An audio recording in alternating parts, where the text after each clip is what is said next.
It looks like on blue, Angela gets banned out. Okay. Still, for me, quite unique to see an Angela Blue side first phase ban, but it does pop up. Usually you do that to turn off any potential combinations with the Angela. CC, Ling, of course, being the most prolific or notorious, and the Alice. So now, maybe Saudi Arabia, that might be their line of thinking in terms of the drafts, just taking away those hard to deal with combinations or hard carries that can really destroy the game. That might mean that Saudi Arabia is a team that want to pick up an alpha for themselves in the first phase, considering that they take away a health. Interesting.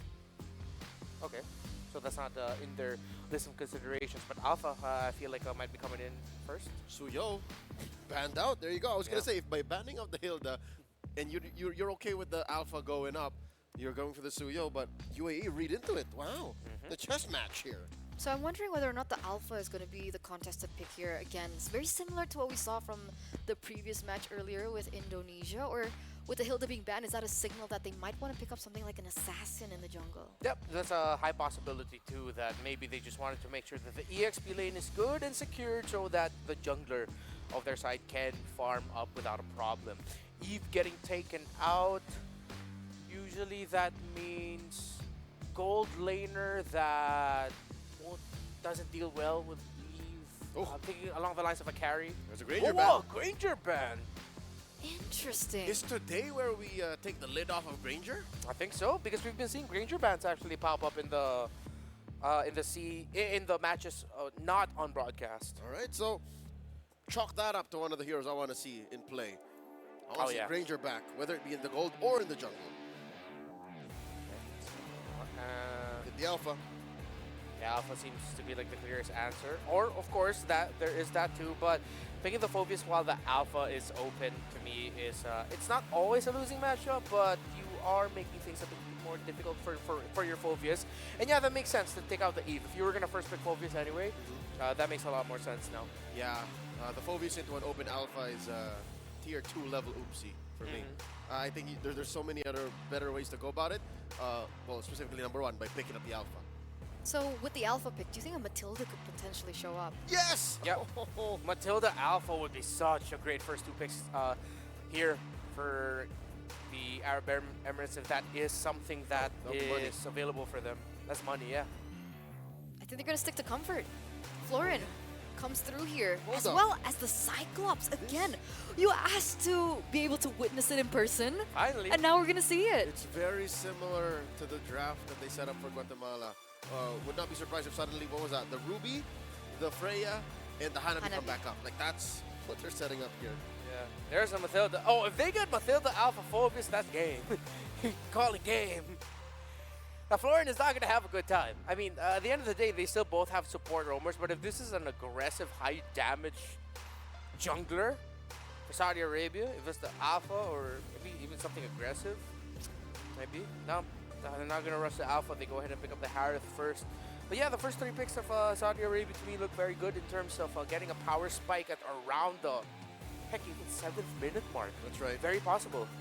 Fair. As soon as you get a circling eagle, you can start triggering the Infernal Pursuit on that Phobius. Like, you could really converge. So I'm wondering whether or not UAE want to shake things up, or we're going to be seeing a set of familiar picks that we mentioned earlier. What does the Cyclops offer in the mid lane? Do you think it's a good laner? Is it mid-prio? Can be considered mid-prio? Well, one of the things about the Cyclops is once he's already locked in with his third damage item, yeah, you're gonna feel that Cyclops damage. That's how good he is right now in the latter portions of the game with a reduced cooldown of his ultimate ability. And it's the exact same draft, isn't it? From the Guatemala game. Yeah, I think it is. We're just waiting for the Frey and the Ruby to come through. Yeah. But yeah, talking about that Cyclops, it was a first pick Cyclops. Call it what it is in the red side. It's the most selfish way of getting priority. As long as you throw that ult at the right time and you get to farm up to your third item, your fourth even, almost nothing can touch you. You are a walking little glass cannon. Yeah. So now, coming into the second phase, we have the Khalid ban by UAE.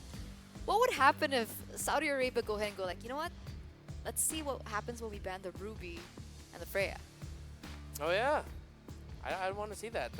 I wonder if they have like any information from. Of course, all the information that we're sharing is readily available on a resource that we all follow. So I wonder that'll force UAE to draft in the way that we haven't seen them draft yet.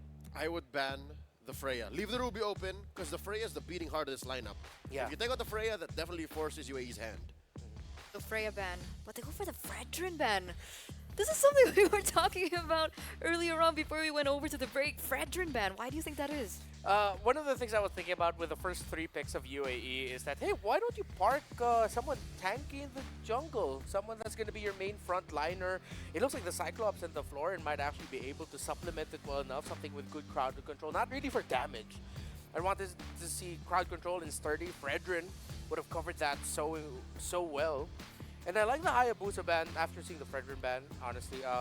If you want to play Assassins in the jungle, one of the heroes that might actually cause a lot of problems for you is a Fredrin. So I would respect that from UAE. That's a solid ban. Also the Hilda ban, right? Do it, It's been coach. telling. Yeah, it is. Do it, coach. Oh no, they're leaving it open.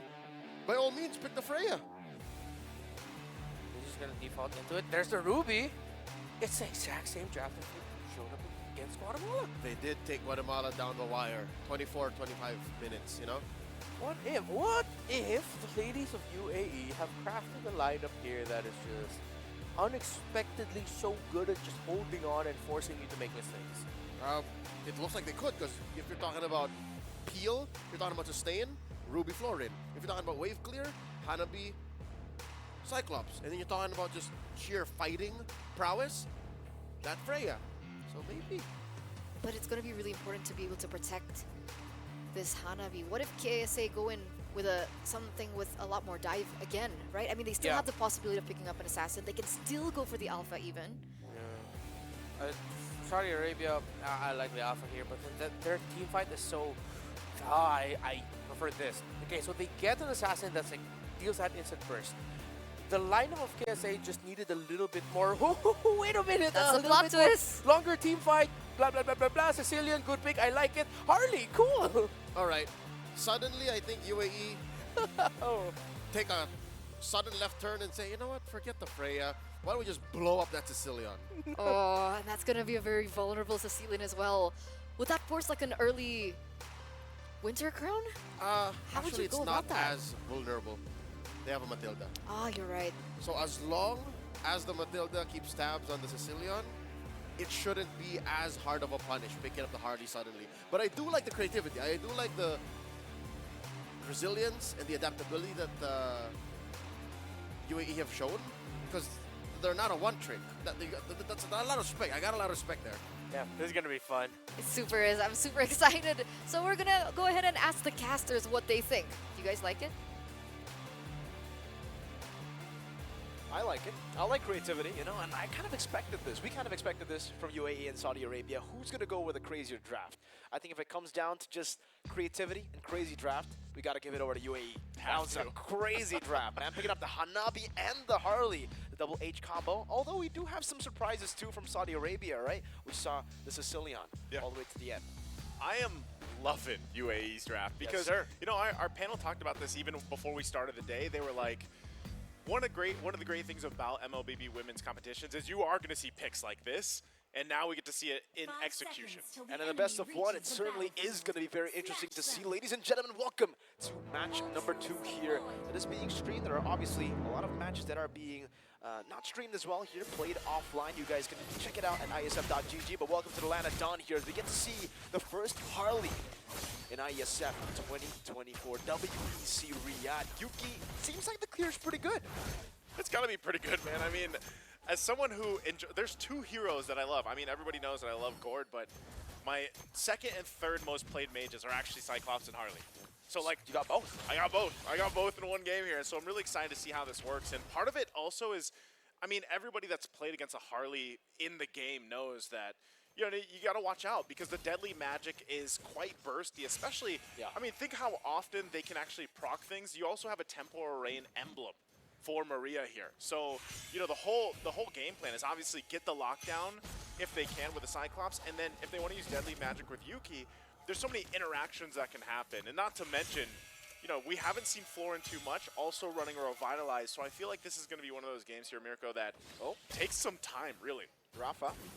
Going in, putting out some damage, but going to be able to escape that. Yuki's fine. She is going to feel the pressure, though. Definitely. A lot of pressure early game for Nolan. And in the mid lane, too. You can see the poke. Forcing out a flicker from good. Maria. But back to the point. Yeah, Maria flickered down. Yuki on the Harley versus the Nolan. Rafa definitely has a bit of an advantage when it comes to wave clear. Or, sorry, jungle clear here. So, Rafa, if he gets an advantage, if she gets an advantage before the first neutral objective, it's going to be massive for them because the combo is already there for neutral objective control. They already have the Phoveus plus the Mathilda. It's a deadly combination. And for UAE, they kind of have to wait out turtle number 1, it seems, with Maria on the Cyclops. Whoa. Yeah, Maria, All right. she's gonna, she feels the damage there.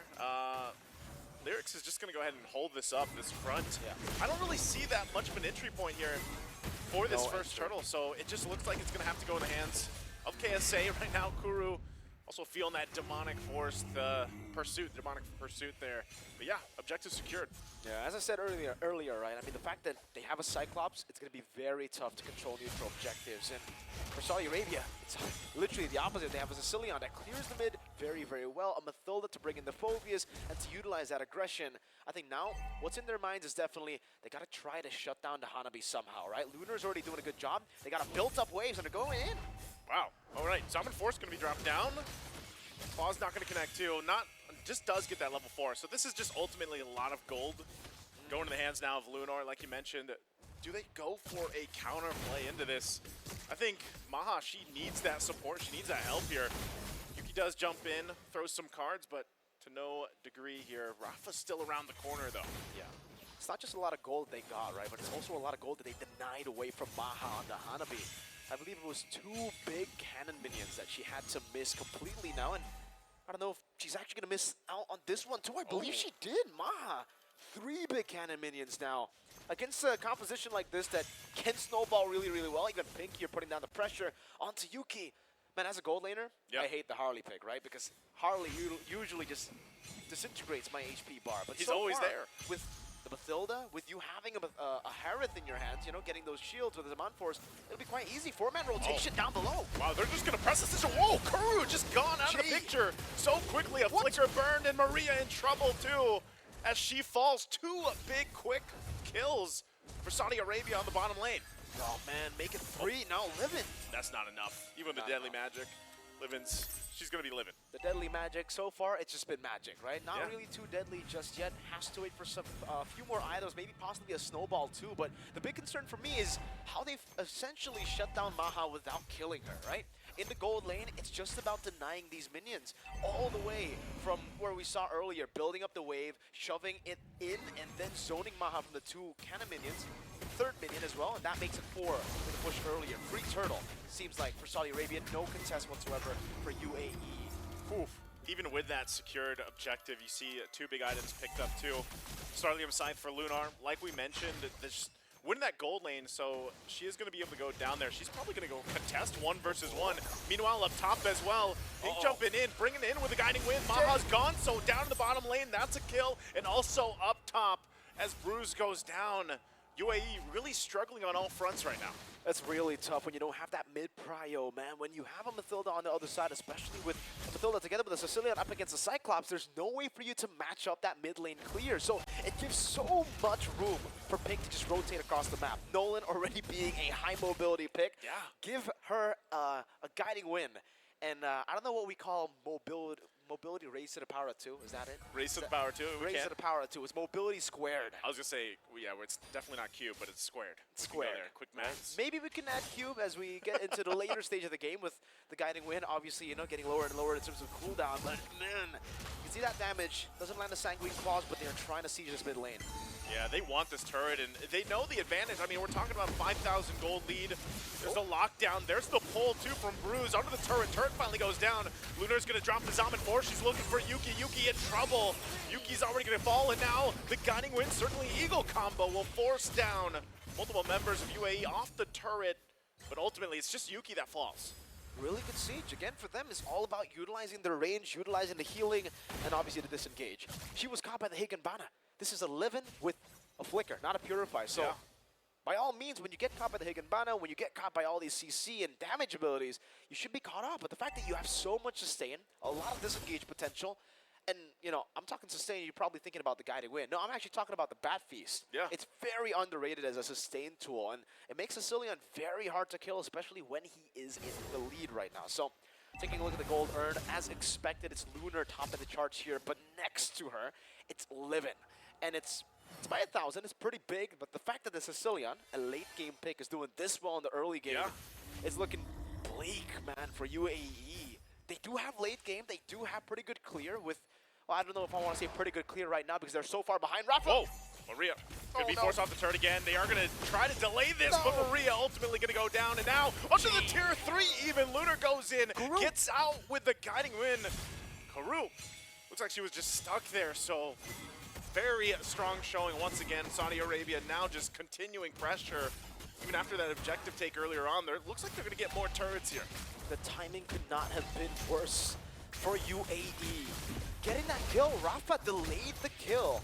And she got the Sky Piercer right as she got the fracture down. So that's one Sky Piercer snipe. We can keep note of that. Once Rafa gets a few more, it'll be even more deadly. I don't know what to call Sky Piercer, man. I mean, we've been talking about SPA, the Sky Piercer abuser. It does seem like Rafa right now will be abusing that Sky Piercer with this big snowball. And again, that range is just too much for UAE to deal with. They have no gap closers. Even this Ruby, the way she punishes a lot of different heroes is the range.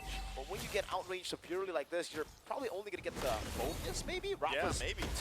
Too elusive to get picked off like that. And with this kind of lead this early on, you know, you're 8 minutes in, you're 10,000 ahead. This kind of lineup, as much as I love it coming into this game, you know, very unique, very interesting picks. It's not worth fighting right now. There's no way, because even if you get this down, we already know there's a lockdown. You see how little damage is being pumped out by Maria. Yeah. You know that if it's going to be a Cyclops, it's going to be a lineup like this, even with a hand of you need so much time to build up. And if you get this outscaled this quickly, you're in for a really tough ending right now, because they're even pushing in. Salmon 4 is going to be dropped down. There's the pull from Bruise, though. Bruise has to flicker around defensively, and Kuro in trouble too. She's just gone. Can't heal through it, and now Maha in trouble too. Flickers back towards the fountain. They already lost the base turret up top. Now it's the mid lane. We'll see if they still fight it out, but right now KSA looking to take another base turret. Those hits are just, it's too much, the bad impact. Way too much, the bad impact. Man, Maha was down to a quarter, now it's Maria. Oh, Maria, she's going to be taken out too. Just caught in the front. The bat's hitting again, and they're going to jump in.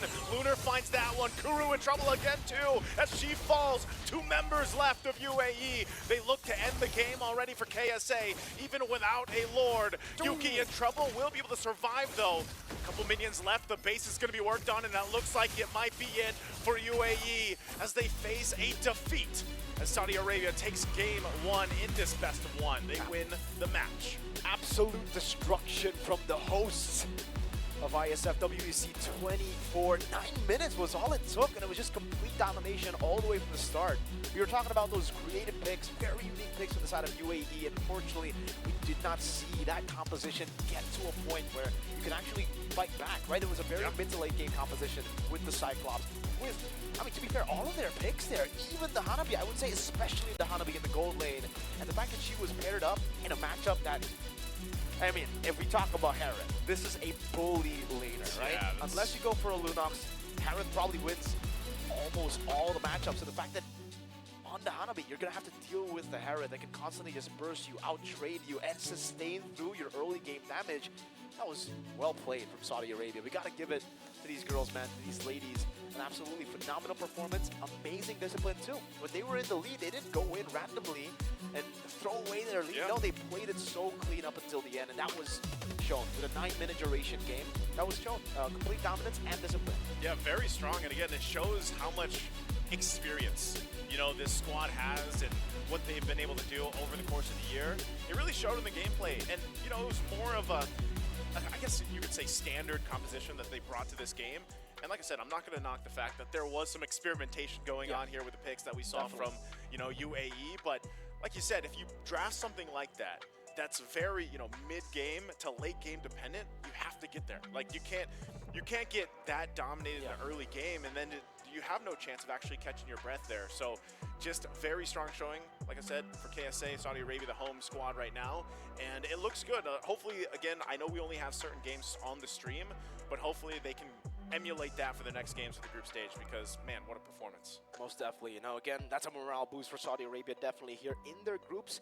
It's finally I believe it's their first match win of the day. I'm not too sure, but I believe, yes, it is their first match win of the day. So definitely already trying to change the tides of earlier suffering a loss, unfortunately, to Egypt, I believe. So again, it's all about just coming back again. In the group stage, there's still a lot of room in the round robin for you to improve and for you to beat the teams that beat you previously. That's true. Get that revenge. The L's aren't losses, Naisu.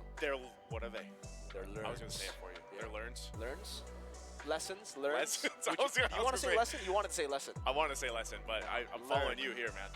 L is for learn. L is they for definitely learned in that first match. They came back in match number 2 with a Sicilian pick with, again, the Mathilda Phobies. It's such a good combo. We've spoken about this for such a long time. Even the men's, we've been just saying how deadly this combination is, and we got to see